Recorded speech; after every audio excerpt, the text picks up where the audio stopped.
நேத்து வந்து விக்காஸ் விக்ரம்க்கு விஜய் சேதுபதி சார் பயங்கரமா சப்போர்ட் பண்ணியிருப்பாரு. அவங்க வியானா வந்து சொன்னது. வியானா வந்து விக்கல்ஸ் மேல வச்சிருக்கிற அக்யூசேஷன் ரொம்ப டூ மச்சா போனாங்க. வக்ரம்லாம் சொன்னாங்க. இந்த மாதிரி நெறைய தப்பான வார்த்தைகள்லாம் யூஸ் பண்ணாங்க. பக்கத்து வீட்டு குழந்தை வேற கிண்டல் அடிச்சுது அப்படின்னு சொன்னாங்க. அது வந்து நிஜமாவே ஓவர் போர்டா தான் போனாங்க. ஆனா எனக்கு என்ன ஒரே ஒரு சந்தேகம் அப்படின்னா, இப்ப அது ஓவர் போர்டா போனதுக்கு நீங்க கொஸ்டின் பண்ணீங்கல்ல. அது ஓவர் போர்டா போனாங்க. அதனால கொஸ்டின் பண்ணணும்னு. அப்படின்னா சாண்ட்ரா வந்து சபரி மேல கேரக்டர் அசாசினேஷன் பண்ணியிருக்காங்க. அவங்க வந்து கரியர் அசாசினேஷன் பண்ணியிருக்காங்க.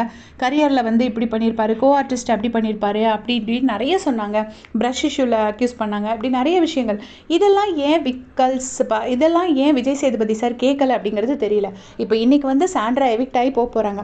எனக்கு வந்து சாண்ட்ரா அதர் தான் அவங்க ஒரு சில ஆக்டிங் விஷயங்கள் தவிர எனக்கு வந்து என்னை பொறுத்தளவில் சாண்ட்ரா ஒரு நல்ல கேமர் தான். ஏன்னா இந்த வீட்டுக்குள்ளே வந்தாங்க, நிறைய விஷயங்கள் பண்ணி இந்த கேமோட டைனமிக்ஸே டோட்டலாக சேஞ்ச் பண்ணிட்டாங்க.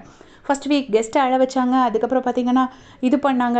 2 ரெட் கார்டு வந்துச்சு. இந்த மாதிரி நிறைய விஷயங்கள் அவங்களோட இன்வால்மெண்ட் வந்து அதில் கண்டிப்பாக இருந்திருக்கு. பட் ஸ்டில் அவங்க நிறைய தப்பும் பண்ணியிருக்காங்க. அந்த தப்புலாம் ஒரு தப்பு கூட எப்படி கொஞ்சம் கூட அட்ரஸ் பண்ணாமல் அப்படியே இன்னைக்கு வந்து ஒரு ஈஸியாக ஒரு எவிக்ஷன் பண்ணி அனுப்பி விட்டுட்டாங்க விஜய் சேதுபதி சார். இதை எதையுமே அவர் கேட்டதில்லை.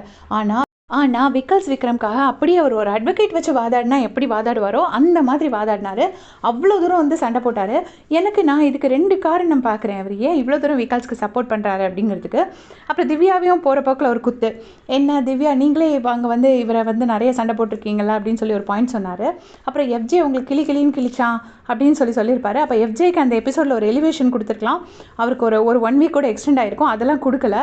இப்போ என்னன்னா, நான் இதுக்கு 2 ரீசன் பார்க்குறேன். ஒன்று வந்து விக்கல்ஸ் விக்ரம் வந்து எப்பயுமே பிக் பாஸையும் சரி விஜய்ஸையும் சரி மதிக்காமல் இருந்ததே கிடையாது. எப்பயுமே ஃபுல்லாக ரெஸ்பெக்ட் கொடுத்துருக்காரு. அது ஒன்று நம்ம அக்செப்ட் பண்ணி தான் ஆகணும். எந்த இடத்துலையுமே வந்து அவமரியாதையாக நடத்தினது கிடையாது. ஸோ அந்த ரெஸ்பெக்ட் வந்து இவரை வந்து நல்லா இம்ப்ரெஸ் பண்ணியிருக்கலாம். ஏன்னா இவர் ரொம்ப ரெஸ்பெக்ட் எதிர்பார்ப்பார். அஃப்கோர்ஸ் யாருமே ரெஸ்பெக்ட் எதிர்பார்ப்பாங்க. அது ஒரு ரீசன்.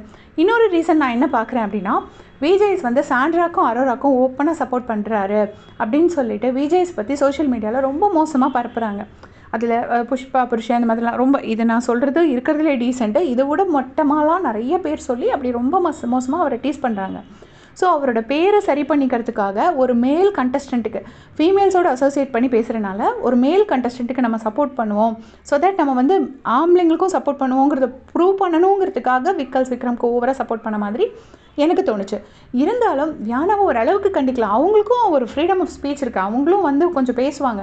ஏதோ ஒன்று நம்ம என்ன சொல்லணும் அப்படிங்கிறது அவங்களும் ஒன்று. நீ எதை வச்சு எப்படி சொன்ன அப்படி சொன்னேன்னு சொல்லி இவ்வளோ தூரம் வந்து கொஞ்சம் ஓவராக கிரில் பண்ண மாதிரி தான் இருந்துச்சு வியானாவை எனக்கு பார்க்குறதுக்கு. நீங்கள் சொல்லுங்கள், வியானாவை அவர் பேசுனது கரெக்டாக நினைக்கிறீங்களா, தப்பு நினைக்கிறீங்களா? மறக்காமல் சொல்லிட்டு போங்க. தேங்க்ஸ் ஃபார் வாட்சிங்.